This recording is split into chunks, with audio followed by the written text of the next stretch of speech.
What's up, friends? It's your boy Mog. This is Wake Up Wyoming for January 18th, 2018. Quick little show today. Anybody tuning in locally, just heads up, avalanche danger still considerable due to lingering persistent weaknesses in the snowpack.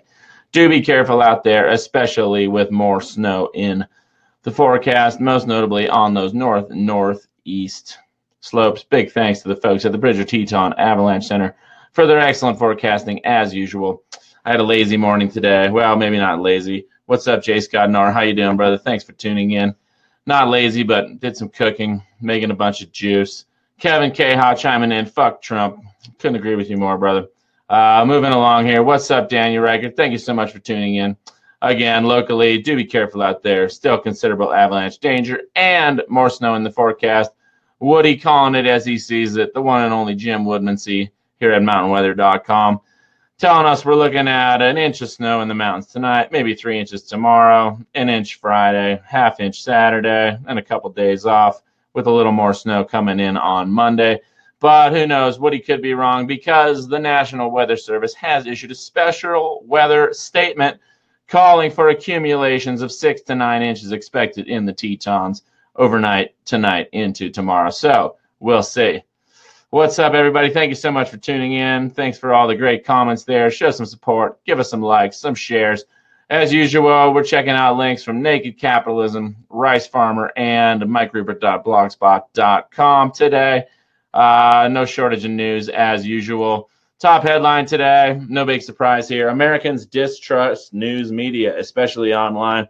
It's funny, Gallup has been calling me lately for polls. So that's definitely skewing the statistics because when it comes to trust in the mainstream media, I tell them I have zero trust in the mainstream media. It's pretty hilarious. They call me up and I get to chat with the Gallup folks. So who knows how reliable their polling is. But according to Gallup, on a January 16th Gallup poll report, which I actually took part in, which is kind of fun, American Views, Trust Media and Democracy, finds that the majority, by 51% to 44% of Americans, answered no to the question, can you find an objective news source, right? It's really hard to find out, who do you trust? Who do you trust in the world today?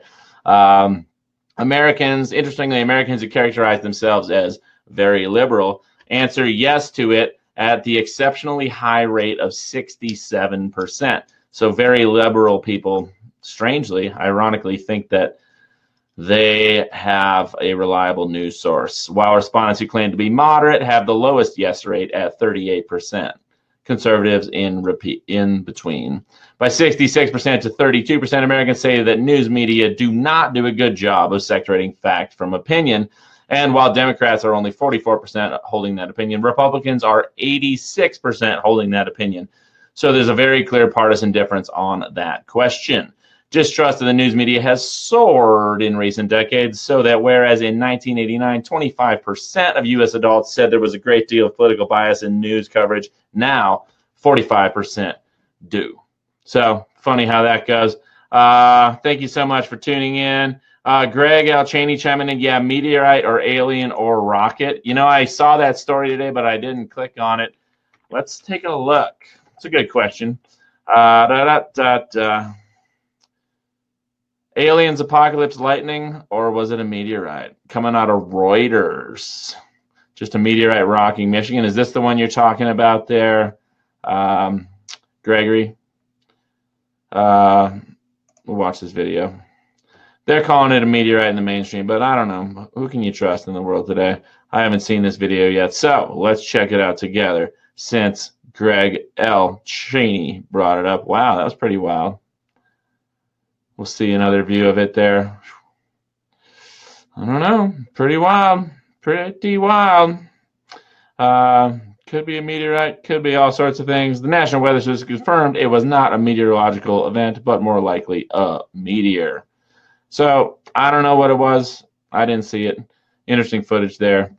Not sure. Back to the headlines. Again, Americans distrust news media, especially online. No big surprise there. And another Gallup poll, which I also took part in. Funny how they'll call me up.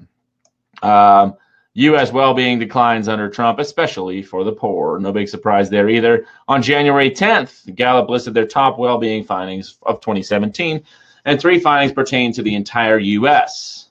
Americans' well-being declined in 2017. The rates of people in the U.S. without health insurance rises, and people who buy their health insurance on those Affordable Care Act exchanges rate their health coverage less positively. Not really surprising at a time when the, here in Wyoming, the price of the most popular plans on the government healthcare exchanges are going up 48% annually. Michael D'Angelo, back to this meteor thing or whatever it was, this UFO, call it what you will. Michael D'Angelo, apparently on the ground there, says it shook his house. Heath Betog saying Pelagic Blue Beam flexing its muscle lulls. You never know. Strange days we live in. If you checked out the show yesterday, we had 2 big interviews. One with Barrett Brown, the one and only Barrett Brown, who did 4.5, 5 years in federal prison for his role in the, basically being a spokesman, a media emissary for the anonymous hacking group back in 2011, 2012.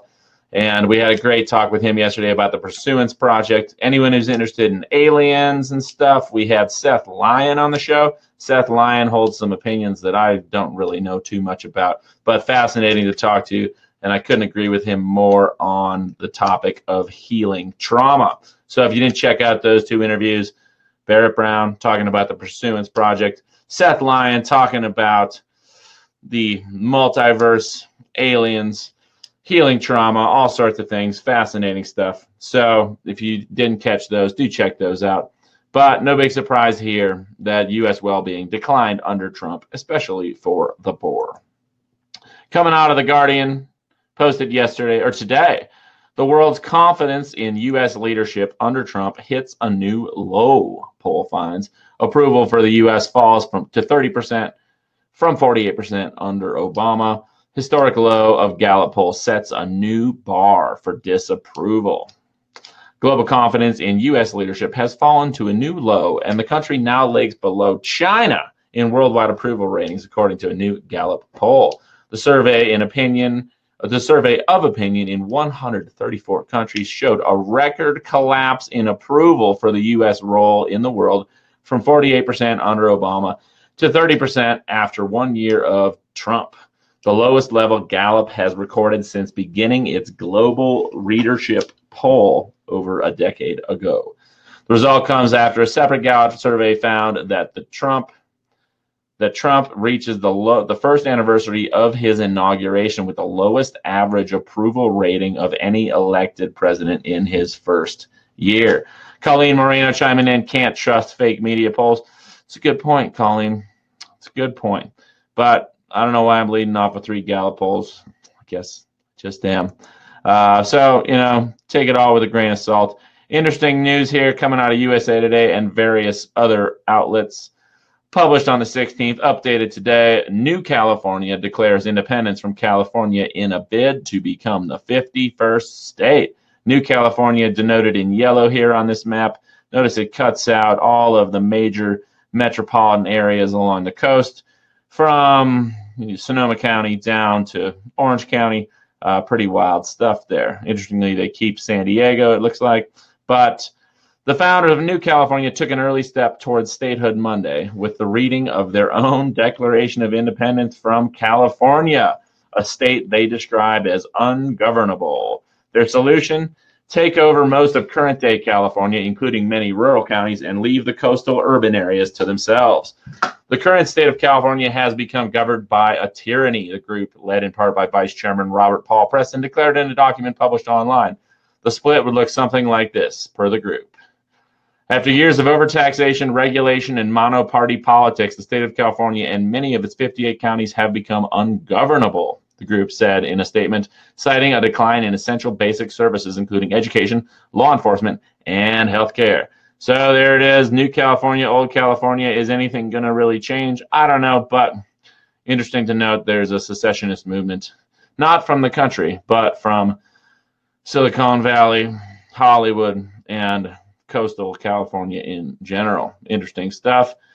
Speaking of trouble in California, published today at noon, buses carrying Apple and Google workers had their windows broken in a series of targeted highway attacks. Okay, out there in Silicon Valley and San Francisco, it's a good reminder that trickle-down economics really don't work. The tech sector might be doing really well, and it's jacking up housing prices to obscene levels in the Bay Area in Silicon Valley. But the average person who doesn't have some cushy tech job is struggling. You know, rent goes up and cost of living goes up. So somebody's taking matters into their own hands, going after shuttle buses carrying Apple and Google employees with rocks or pellet guns. 4 buses carrying the employees and 4 buses carrying Apple employees and 1 bus carrying Google employees were targeted. People breaking the windows, no one injured, and Apple has rerouted its buses following the incidents. There you see somebody shot out the window of these Apple and Google buses with a pellet gun or something similar. So interesting here. Hans Schellenberg with a good comment there. It's going to be a brutally civil war. California leads the nation in proper gun registrations. Laugh out loud, right? I don't know what's going to happen. Samuel Cedillo sounds like he's in old California or coastal California. They just can't handle us. Laugh out loud. Neil Lambert chiming in on this concept of trickle down has never worked.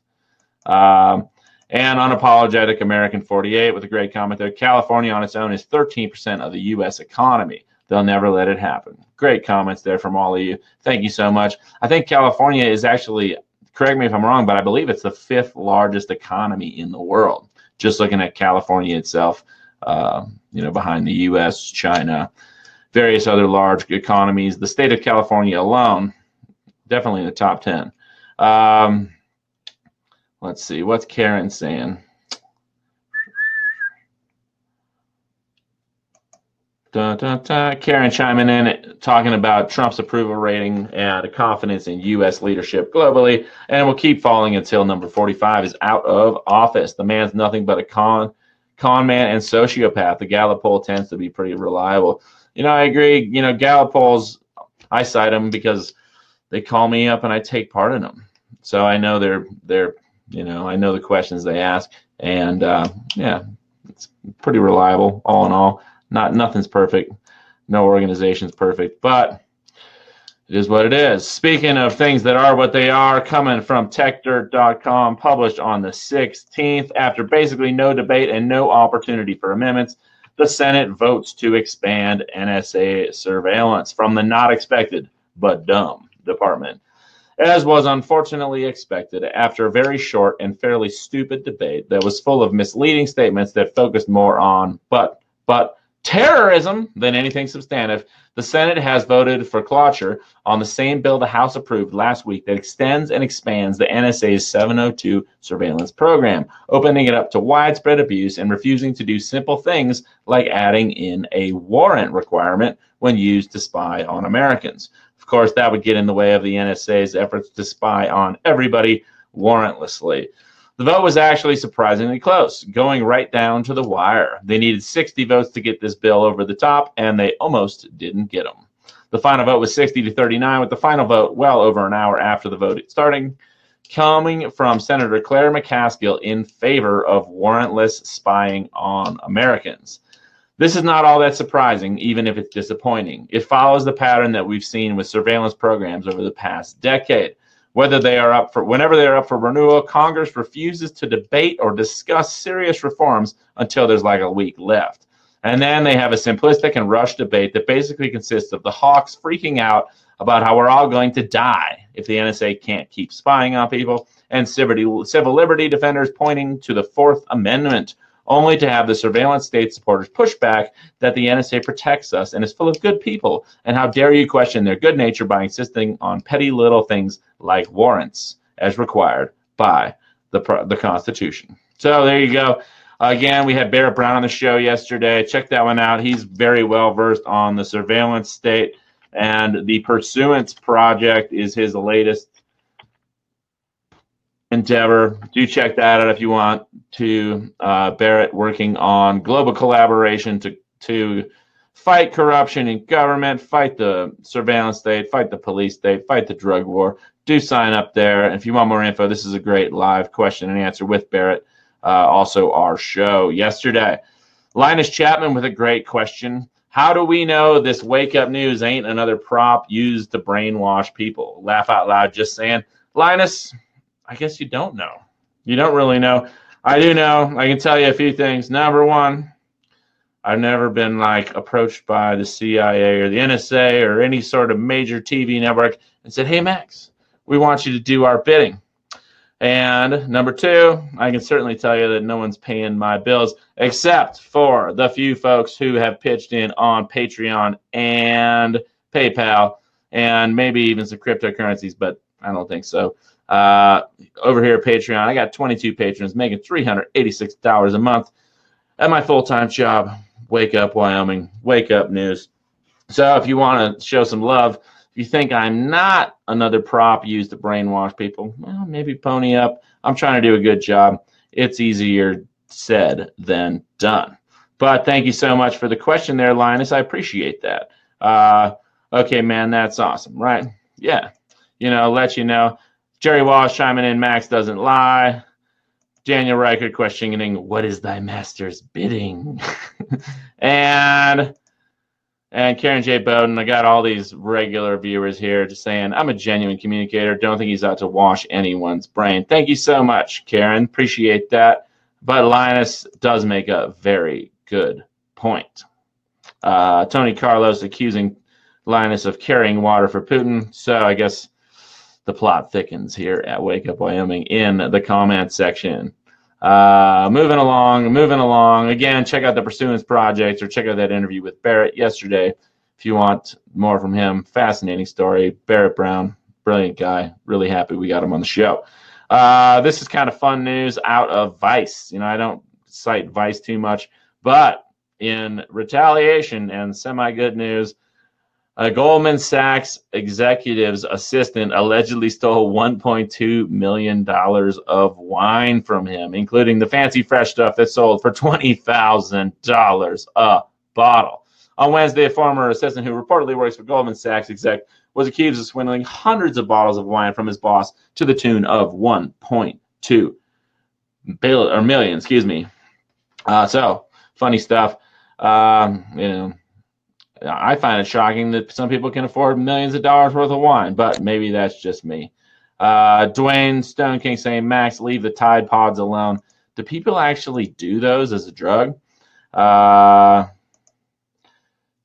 And Herbert Kearney asking, what's with Bitcoin and cryptocurrencies today? Herbert, that's a great question. I try to stay on top of the crypto thing, but the whole situation is wild. I got to refresh this because it's always changing.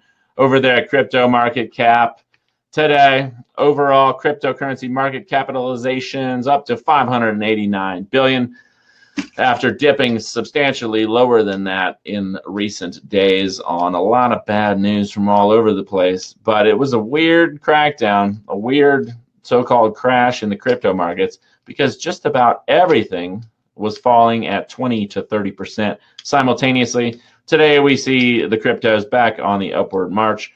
Bitcoin was up about 20%. Now it's up 13%.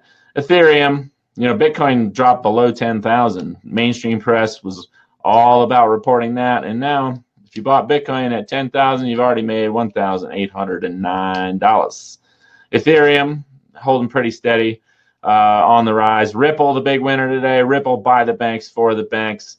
Arguably a Trojan horse in the machine of cryptocurrencies, up a whopping 54.6%. We'll see what happens with that. Bitcoin Cash up about 20%. And across the board in the big players, gains between 15 and 40% today. Pretty wild. Verge up 60%, big winner there. VeChain up 42%. But again, all of these cryptos, the vast majority of them, crashed horrifically in the last couple of days. Dentacoin up 70%. Why? I have no clue. The whole thing is just a wild, wild roller coaster ride. Trying to make sense of it, you can go read a bunch of headlines, but it doesn't really make too much sense. They're saying China to block cryptocurrency platforms that allow centralized trading. 3 days ago at Bloomberg. Bloomberg also telling us China escalates crackdown on cryptocurrency trading. Reuters, Bloomberg, South Korea says the planned ban on cryptocurrency market not yet finalized. But then you have other outlets that are more friendly to cryptocurrencies saying, well, this proposed ban was actually, it's not completely, it's not even hashed out yet, let alone, when they say not yet finalized, it makes it sound like it's a done deal. But really, it sounds like, my gut tells me that the mainstream media wants to beat down the cryptocurrency markets. Mainstream financial press wants to beat them down. That's just my opinion. When you got Bloomberg asking yesterday, did Bitcoin just burst? How it compares to history's big bubbles. They show the magnitude of the Bitcoin bubble when compared to the tulip bubble in red, the South Sea bubble in orange, the Mississippi bubble in blue, and the NASDAQ composite bubble back in the 90s in green. So, sure looks like a bubble, but at the same time, it's important to note that these cryptocurrencies are literally a new global stock market, right? As people lose faith in the banking cartels, as people lose faith in traditional corporations that are more than happy to take handouts from the big banks and reinvest the money that's gifted to them in buying back their own stock, jacking up their own stock prices, bringing stocks to all-time record highs, right? The cryptocurrencies are arguably, a new option, right? Think of the stock markets. The Dow is like the evil empire. Cryptocurrencies could be the rebel alliance. Of course, I don't know how it's all going to pan out. It's a currency war. And relative to the big players, relative to the global economies where there are literally hundreds of trillions of dollars sloshing around, the total market capitalization of cryptocurrencies at $589 billion is a drop in the bucket. So, who knows? Who knows? But I do know that the Dow opened above 26,000 after the fastest 1,000-point surge in history. Okay? Of course, zero hedge, they're going to have to throw out the bond Ron Burgundy. Well, that escalated quickly.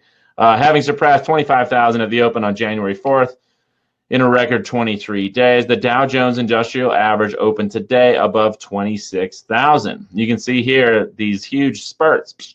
What causes a giant spurt of several hundred points in just, overnight trading? It's pretty wild. But the key take home here is that the Dow gained 1,000 points up from 25,000 to 26,000 in a record 7 days. To put that into perspective, prior 1,000-point gains in the Dow have taken 3 weeks or longer, right? Pretty wild, pretty wild.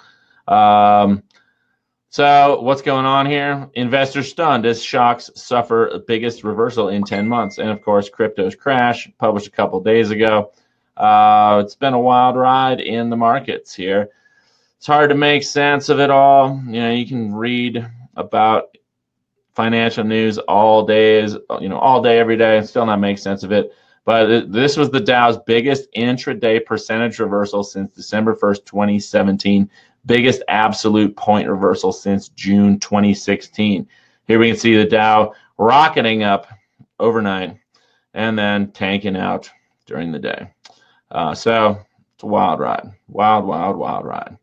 If you're playing the markets, if you bought in 2008, 2009 at the low, you're laughing now, but I don't know, it might be a good time to start thinking about getting out of the stock market. And published on Sunday, January 14th, 2018, a man much smarter than I, Charles Hugh Smith, over there at of2minds.com, talking about the fascinating psychology of blow-off tops. Central banks have guaranteed a bubble collapse is the only possible output of the system they've created. The psychology of blow-off tops in asset bubbles is fascinating. Let's start with the first requirements of a move qualifying as a blow-off top, which is the vast majority of participants deny the move is a blow-off top. Exhibit 1, a chart of the DJIA, right?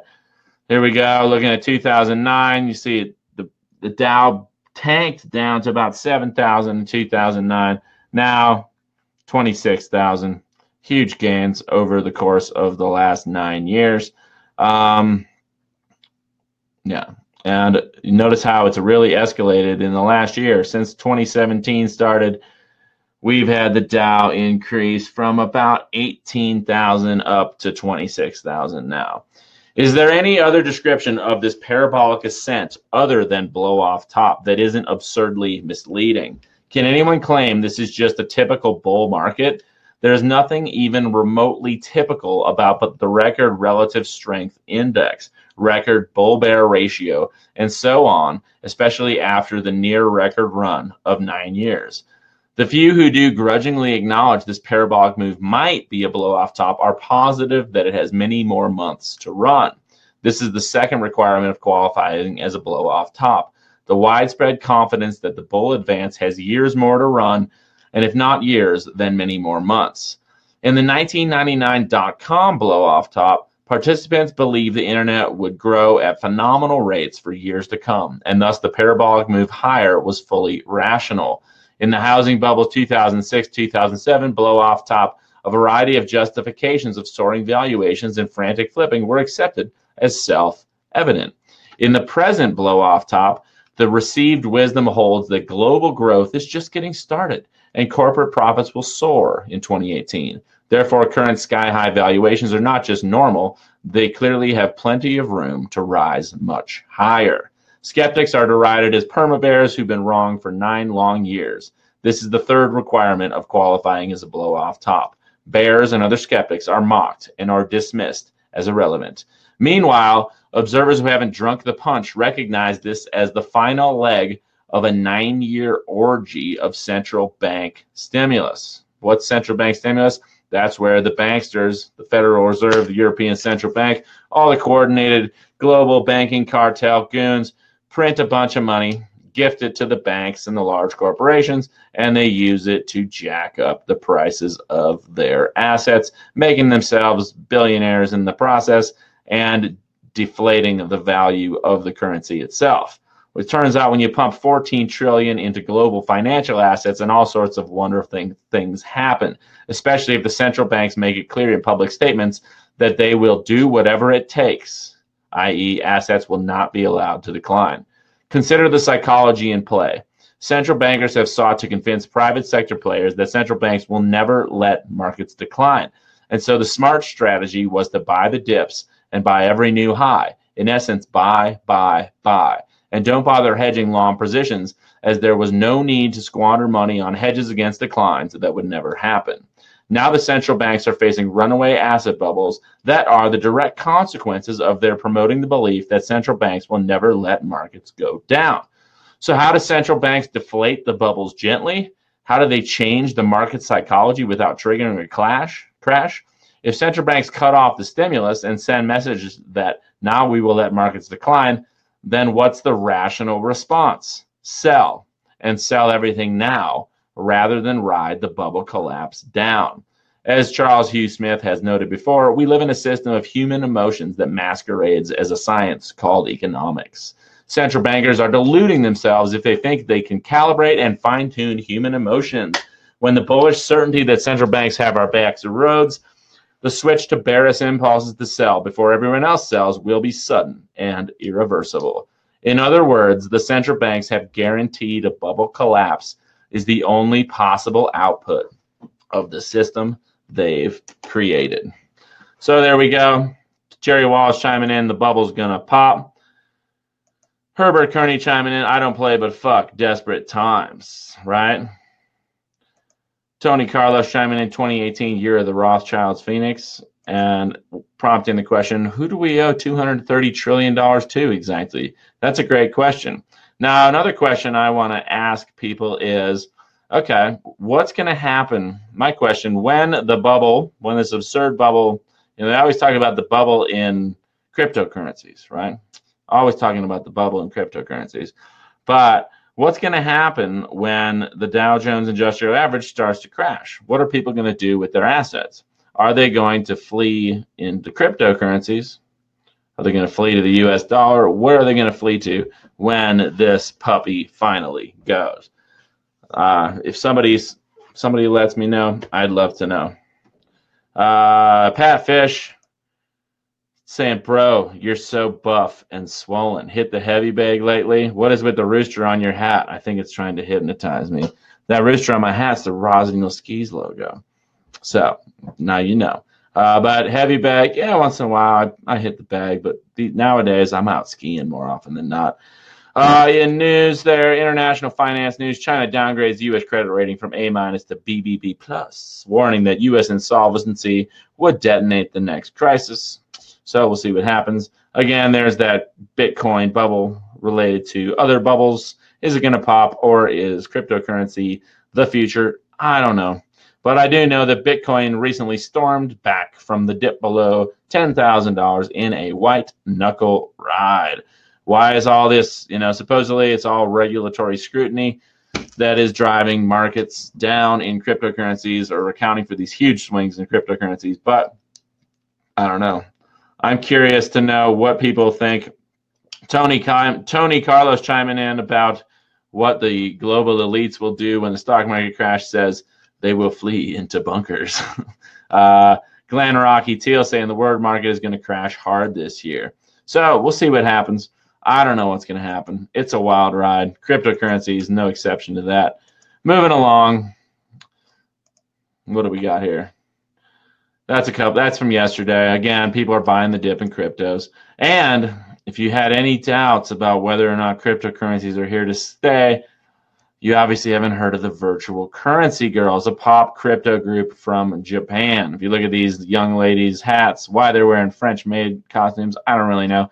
But they all got a different icon from a cryptocurrency on their little masks there. And the group, whose name translates to Virtual Currency Girls, has recently launched by Japanese entertainment company Cinderella Academy, which also manages several other popular groups to educate the public about the crypto world in song. Each girl in the group represents a different currency, such as Bitcoin, Ethereum, and Ripple, which can be identified from their fuzzy masks. It isn't clear how French-made outfits symbolize cryptocurrency or blockchain technology, but they're popular costumes in Japan's anime and cosplay circles. The group's first song, The Moon and Virtual Currencies and Me, appears to take its inspiration from the warnings issued by various regulators in recent weeks. It's a lecture on online security and watching out for fraudulent crypto businesses. Listen for yourself. We want to promote the idea through entertainment that virtual currencies are not just a tool for speculation, but are a wonderful technology that will shape the future, says the group's leader, Rara Naruse, 18, in an online statement. She symbolizes Bitcoin Cash. The big news, more big news out of crypto. If you're not familiar with Bitcoin Connect or BitConnect coin, what happened? They have had a huge, they look good on paper right now, but in the last couple of days, they've fallen from a value of $430 down to a low of about $8, now rebounded back to 38. It sounds like BitConnect coin was a Ponzi scheme. So watch out for that one. Gotta love the crypto girls. Moving along to some international news. Published by ABC on January 15th, the U.S. moving ships bombers towards Korea ahead of the Olympics, beefing up its presence around the Korean Peninsula ahead of next month's Winter Olympics, deploying stealth bombers, at least one extra aircraft carrier, and a new amphibious assault ship. Okay, so we'll see what happens there. Tensions remain high, and the military deployments are significant, even though North Korea and South Korea are apparently fielding a women's hockey team together. Coming from Jason Ditz over there at antiwar.com, he's reporting at bases across the U.S. military prepares to attack North Korea. While U.S. war games on the Korean Peninsula tend to get a lot of publicity, and the fact that they aren't going to be any new U.S. war games until at least March was treated as a huge positive, the U.S. is far from backing off their aggressive military footing. Rather, reports indicate that military operations have largely moved to the U.S. mainland, with drills across multiple military bases, preparing troops for the rapid mobilization efforts and combat troop deployments that would be needed for a new Korean war. Fort Bragg saw a collection of U.S. helicopters simulating moving troops through live artillery fire, while a separate exercise in Nevada simulated an outright military invasion under cover of night.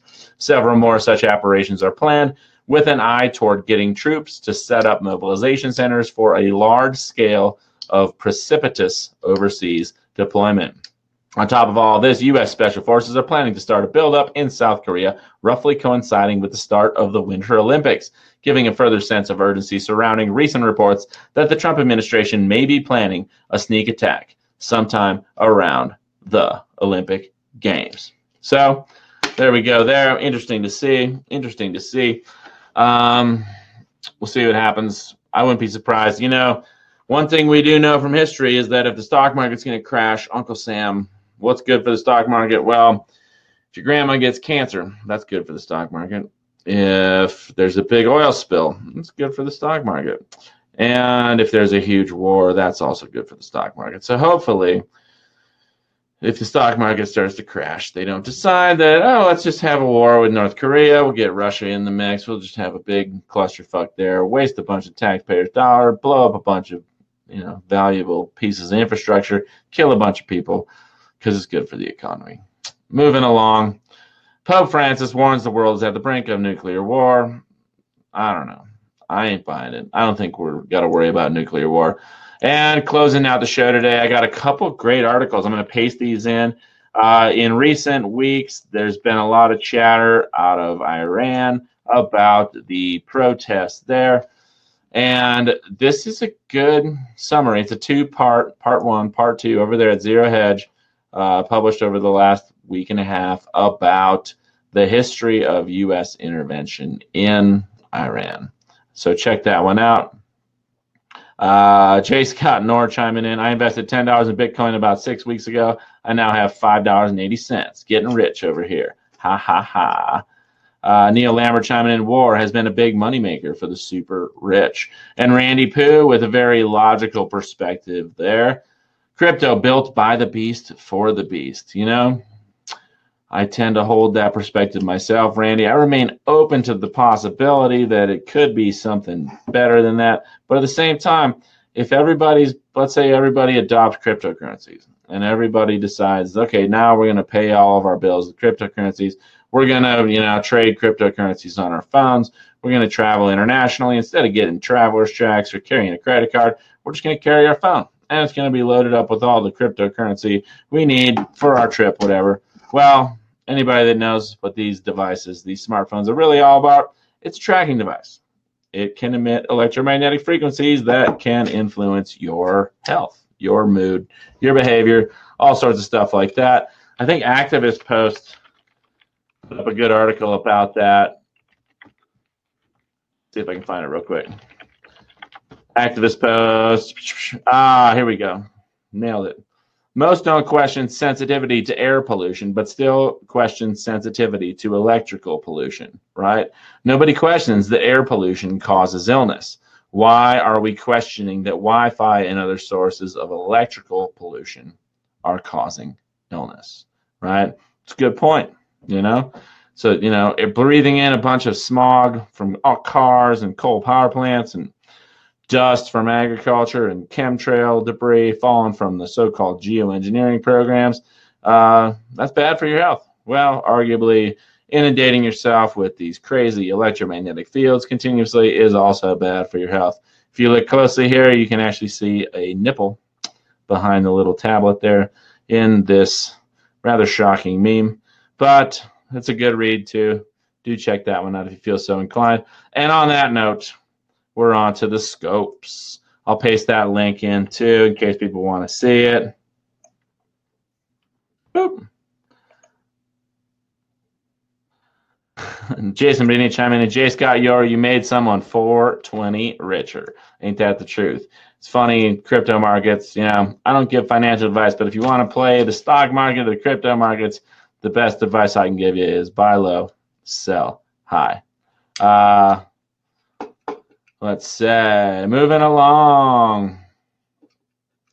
Yeah, lots of great comments on the cell phones and stuff. Anybody wants their scope read, lay it on me. Again, I don't believe in the scopes, but it's just a fun way to interact with the audience at the end of the show and pause for a little reflection. I don't know if it's some crazy satanic nonsense, some crazy occult nonsense in the scopes, but it's in the paper and it's kind of fun to read, so I'm reading it. And if you don't like it, you can tune out now, and I hope you have a lovely day. But if you are sticking around, let's go. Jay Scott Nora looking for Pisces. Thank you so much for tuning in, Jay. 4-star day. You find it challenging to accomplish everything you want to do. If you remain focused, you will be able to check off most of your to-do list. Brainstorm with a friend, and you'll gain a different perspective. As a result, a solution becomes clearer. Tonight, Jay, get some extra R&R. Jerry Wallace coming out of SLC. What's up, Jerry? Thank you so much for tuning in as usual, sir. 5-star day for you. Your optimism helps someone in your family who does not do enough for him or herself. Focus on your priorities and don't allow others to distract you. However, do make time for some fun at the end of a discussion. Share some exciting news. And tonight, Jerry, head home early. Head home early. We got Lavada Looning and Ralph Shelton both looking for Sagittarius. 4-star day for you two. You tend to say what is on your mind and you express your feelings in a meaningful way. If someone is cold or distant, he or she might not know what to do with what he or she is hearing. Give this person some space to think things over. Tonight, meet up with several friends. So there you go, Lavada and Ralph. Laura Christine Wintro coming out of Florida. What's up there? Gemini, coming at you. Coming at you. If I can find it. 5-star day. Keep moving toward fulfilling a goal. Look past the obvious and understand where someone else is coming from. Be more direct in how you pursue a project. You will make the correct decisions along the way as long as you remain open. Tonight, Laura, break past barriers. Kevin Seha, what's up, Kevin? How you doing, brother? Thank you so much for tuning in from California. You're looking for Capricorn. Also, Herson Aviles looking for Capricorn. So let's lay that on you. Thank you so much for tuning in, gentlemen. 3-star day. Hang in there. Be aware of the cost of a plan that you are considering pursuing. Stay centered when dealing with a personal situation. You can be sure that more changes are coming your way. Know that you'll be able to handle whatever comes down the pike. And tonight, happy at home. Julie Howlett looking for Taurus, the bull in the China shop. I'm a Taurus too. Let's see what we got going on today. According to the stars, it's a 5-star. You will greet a new beginning within a relationship with a higher up. Flattery with this person will get you everywhere as he or she adores being praised and appreciated. A partner supports you in a key change with an older friend. Tonight, have a good time with loved ones. So there we go. Neil Lambert, good night to you. Julie Howlett chiming in. Gotta love a bit of satanic frivolity. Jay Scott Nora, thank you, sir. Stacy Hildebrand, Aries, coming at you, Stacy. Thank you so much for tuning in. You are having a 4-star day, according to Jacqueline Begar. Reach out to a loved one and make plans to get together after work or when you have some free time. You always seem to have a fun time with this person. Someone you care about adds to your feelings of security and financial stability. Tonight, express your innate playfulness. So there you go. Let's see. Hershon, I got Capricorn. Dawn, Neptune, Adams looking for Aquarius. Coming at you, Dawn. Thank you so much for tuning in. Your great comments, always much appreciated. 4-star day. You could be having a lot of fun clearing out different errands. You could be in the mood to start the weekend now, but you might not be able to. Let go of any frustration and smile your way through it. You have the ability to separate fantasy from reality. Tonight, Dawn, you're in the limelight, so enjoy it. Let's see. Daniel Reichert asks, did I miss the fish? There it is right there, Daniel. Pisces. So go ahead and read that. You did miss the fish. Dwayne Stone King, what's up? Thank you so much. Glad you enjoyed the show. Ralph Shelton, no, they never say someone has a 1-star day because that, I think, would result in suicides or people that take this sort of thing too seriously. What's up, Chi-Town Nessa? Thank you so much for tuning in. Thanks for all your lovely comments over there on Instagram on my snow reports. No 1-star days. Let's see. Boyd Wyrick looking for Taurus. People ask me about the Tide Pod Challenge. I don't know what the Tide Pod Challenge is. I don't know what it is. You gotta school me in on that. I don't know. I do know that I don't use those little pods when I'm washing my clothes because they're kind of expensive. I like to use just a little bit of detergent because I'm a stinky, dirty hippie. Cancer, 4-star day for Dave Puente. You could be too tired or withdrawn to change direction right now. One-on-one relating proves to be very satisfactory and informative. However, you might learn too much about someone else in the process. Keep the information you hear hush-hush. Tonight, play it relaxed. Thank you all for your comments there. Looks like we're out of comments. Julie Howlett chiming in. Good work, Max. Thanks for all you do. On the Patreon link tonight via PayPal, where you get the $1. Ooh, I like that. Sounds like something I got some money coming my way. Lavada Looning chiming in with a little clue on the Tide Pod challenge. Gotta Google this. I gotta see what this is all about. YouTube is taking down Tide Pod challenge videos, and oh my God, don't eat laundry pods. Looks like we got to go to videos. Tide saying, please don't do the pod challenge. Yeah, no. Let's see. This guy looks like now, there's a warning you would. I want to see somebody eating a Tide Pod. Okay. I'm going to go ahead and chalk this one up to nonsensical distractions here. To note, I do not encourage anyone to eat a Tide Pod. Yeah, thank you all so much. Let's see. We got all these comments. Daniel Reichert says he can't type the letter after O. What's that? P? Pisces? You can't. Your P ski is busted? Yeah. Don Neptune Williams with some native lingo there. Chi Walawoni. Thank you very much, Don. Appreciate that. And on that note, I think I'm signing off for the day. Again, anybody wants to support my work, you can do so over there at patreon.com/Max Mogren. Man, I could use some more supporters there. It'd be really fun to be able to break even at this. You know, I've been doing this for several months here, and I'm trying to make a living at it. Or if you want to support my work, you can go over to paypal.me/Max Mogren. You can send me some of that fiat currency too. Remember, the love of money is the root of all evil. So probably the best thing you can do is send it to me, because just playing around. I don't know. But I'm trying to make a living at this. Could use some support. If not, no big deal. You do you. And, you know, certainly don't send any money my way unless you got yourself taken care of first, you and your loved ones. But, you know, even $1, you can pony up $1 a month on Patreon. Well, if I could get 1,000 people to do $1 a month, then I'll tell you what, I'm set, right? I can live off $1,000 a month, no problem. So, trying to get there. I'm at 386. And on that note, signing off for today. Thank you all so much for tuning in here at Wake Up Wyoming. I love you all. We got a great community here, and I will be live again, probably Saturday, probably not tomorrow, but who knows?